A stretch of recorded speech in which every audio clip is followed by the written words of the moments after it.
Chris here from Smart Home Choice Reality TV. Thanks so much for clicking on the link. Now I just want to say we really appreciate the love that you guys showed for us last video. So we're going to try to keep this rolling. So this time around we're going to be talking about a big word called appreciation. That's A-P-P-R-E. Appreciation. We've got a special guest also. He's going to be telling us about why the Durham region is a great place to invest. And then of course we've got our thought of the week. So stay tuned for that. We'll be right back at you. So as promised, we're going to talk to you about appreciation. Now appreciation is for lazy investors. That's right, I said it. Lazy investors. Now here's the definition of appreciation from Investopedia.com. Now appreciation is the increase in value of an investment over time. The increase can occur for a whole multitude of reasons, including increased demand, weakening supply, fluctuating inflation rates. It's actually the opposite of depreciation, of course, which is the devaluation or decrease in value of an asset over time. Haven't you heard it over and over again? Real estate prices always go up. I bought my condo pre-construction and I'm just waiting for it to increase in value. That's the absolute wrong way to be looking at real estate investing. I'm not trying to scare anybody here. Historically, real estate prices have gone up and they will continue to rise. But historically, there have been some losses and market corrections too. What I do want to do is emphasize that appreciation is for lazy investors. Everybody wants their property prices to go up, including me, but don't be what investors call speculators. Speculators take large risks, especially when anticipating future price movements. In essence, a quasi-gambler. Say what? A quasi-gambler. What I want you to do is concentrate on making sure your property cash flows from day one. That's putting money in your pocket every month, not digging into your pocket every month to pay for your appreciating property. Let the property appreciation be icing on the cake, not something that you're banking on to make the deal actually work.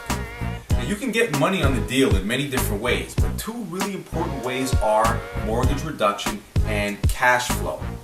So the tip of the day is, if you need appreciation in your numbers to make the deal make sense, the deal don't make sense.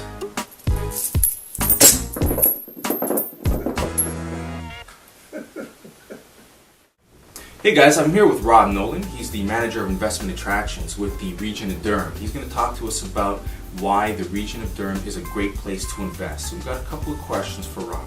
How you doing? I'm doing well, Chris. Thank you very much. Great. All right, so Rob, I just wanted to ask you, where exactly is the region of Durham and what does it encompass? Sure. So the region of Durham is the eastern gateway to the Greater Toronto Area, so Toronto and the regions surrounding it. It encompasses 8 different municipalities: Pickering, Ajax, Whitby, Oshawa, and Clarington. Those are the urban areas that are around Lake Ontario, and then extending north, we have some rural townships of Brock, Scugog, and Uxbridge. Great, thanks. So Rob, 2 interesting developments coming out to the region. The extension of the 407 and the GO transit system being extended out to the region as well. Can you elaborate a little bit on those 2 projects? Certainly. So the 407 is the express toll road which currently runs across the north of Toronto and ends just at Brock Road, just inside Pickering. Currently the government is extending that. There's construction is actually underway now. It's going from Brock Road and they're extending it all the way to Harmony Road in Oshawa. There will also be a link road which will go from the 401 up to the 407 at Lake Ridge Road. Now that first phase is going to be completed by 2015, by the end of 2015. Importantly, a couple of weeks ago they actually just issued a tender or an RFP for the phase 2 of the extension. So that will go from Harmony Road all the way over to the 115-35 highway. And there will also be another link road which will be going from the 401 up to the 407. Now, that timelines for that, the whole extension will be finished by 2020. They will have the extension up to the eastern link road by 2017. In terms of GO Transit, GO Transit is extending their service to Bowmanville. There will also be a very interesting development in that they're going to bring the GO train station into downtown Oshawa and then extend it out. This was identified in their Metrolinx investment strategy in 2013 as a priority for them. There is yet no timescales as to when that's going to happen, but it is certainly a priority for them. Great. Sounds very interesting. So Rob, I've got an interesting question here for you. Everyone knows that GM is a large employer in Oshawa. Yes. Does that mean that if this employer goes on strike, does it cause the same issues or problems as it had in the past? Good question. So General Motors is, yes, clearly still a very important employer in the Durham region, as is the whole of the automotive sector. But what's changed in recent years is that the economy of the region is diversifying dramatically from that real manufacturing and automotive base. So we have real strength in the health sector, in the financial services sector, in professional services, and in the education sector as well. So the economy isn't as reliant on one particular sector these days, and so if there's a downturn or slowdown in one particular sector, it's still a very buoyant economy and can still continue to thrive. All right, great, good answer. I like that. So Rob, I understand the region is reaching out to international businesses. I'd just like to ask you how that might benefit the region. Sure. An important question, one that's dear to my heart because it's the job that I do. So as I just pointed out, the region has a really diversified and diversifying economy. The region does a lot to support new businesses and growing new businesses and starting them up. But you can't just rely on that. It's really important to also look to attract new foreign direct investment to the region. And perhaps a really good example of this is recent investment by Del Monte Fresh Food.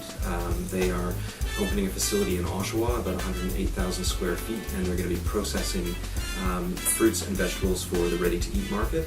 An investment that's going to create 100 jobs in the region. A lot of really good jobs, and something that you wouldn't necessarily get that volume of jobs from new startups and growing new businesses.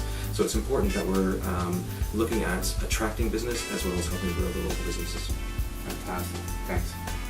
So Rob, I understand that there's $3 billion worth of projects going on currently in the region. Could you just take us through some of the major ones? Sure. So yes, there are some current projects going on that are valued at about $3 billion. So for example, the new GO rail maintenance facility in Whitby, the energy from waste facility in Clarington. But I think actually there's some more exciting projects that are coming on down the road. So we've probably got about $14 to $20 billion worth of new investment coming into the region over the next 5 to 10 years. One of the really important projects is called the Seaton Lands. So this is 3,000 hectares of development opportunity that's going to be just south of the existing 407. It's going to encompass a residential development which will house about 35,000 households, about 70,000 people. There's also going to be about 800 acres of commercial and industrial land available right along the 407. And this is a really exciting opportunity for us. It brings a new community about the size of Peterborough into the region, and it gives us some industrial and commercial land to market, and also a lot of growth potential. Another exciting development is called D-Lab. So it is a commercial development which is near the Whitby campus of Durham College and the Trent University campus. So it's between Thornton and Thixon Road. There's going to be a commercial space. It's going to be connected to both the college and the university, and are looking to attract companies that want to do research and can connect with both the college and university to be able to do some of that research. A really exciting opportunity to make some land available that connects with our academic institutions. Great, thanks a lot. No problem. Thanks a lot. So I'd really like to thank you, Rob, for coming by, and just wanted to ask if there's any additional information that any investors out there would like to get. How would they get that information? Sure, Chris. So you can contact either the Region and Municipality of Durham. We have websites and there's information on that. But importantly, you might also want to contact the local economic development offices within the region as well. They have a lot of information about the opportunities that are in their communities, and would be a very excellent source of information for any investors looking to come to the region. Fantastic. Once again, everybody, Rob Nolan with the Region of Durham, Manager of Investment Attractions. Once again, thanks so much, Rob. You're very welcome. Now that brings us to our thought of the week.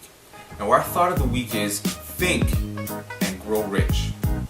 Now, the best teacher of that concept is Napoleon Hill. Think and Grow Rich. Now, skip a meal, but don't skip reading this book. It's a must-have in your library. So, thanks a lot for sticking with us. Make sure you leave some comments below and check us out at the website.